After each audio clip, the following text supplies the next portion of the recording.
Permintaan penundaan kenaikan iuran BPJS disampaikan Wali Kota Gorontalo Haji Marten Taha SE/Mekdev usai menggelar rapat koordinasi bersama BPJS Gorontalo, BLU Rumah Sakit Alwi Sabu terkait pelayanan bidang kesehatan yang berlangsung di ruang kerja Wali Kota Gorontalo.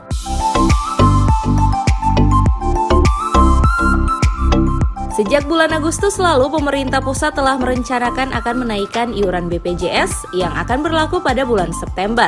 Menyikapi hal tersebut, kebijakan itu mendapatkan beragam tanggapan baik dari warga maupun pemerintah daerah.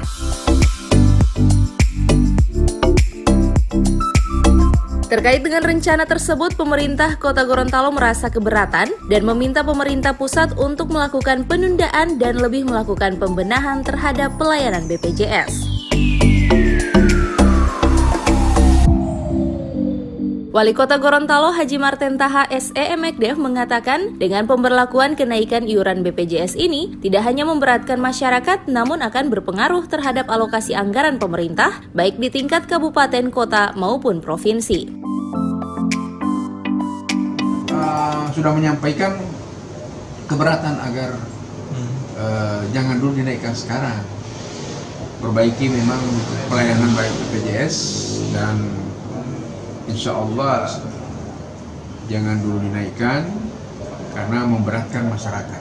Di samping masyarakat berat kan peserta mandiri itu kan juga harus membayar sendiri. Memberatkan APBD kabupaten, kota dan provinsi juga karena kita membayar PBI. Jadi peserta berbantuan iuran itu kita bayar. Nah, rupa kita ini Kota Gorontalo kurang lebih 30.000. Kita dibantu oleh provinsi kurang lebih 38.000. APBN juga kita kurang lebih 60.000. Jadi hampir seluruh Kota Gorontalo ini sudah, yang lain mandiri.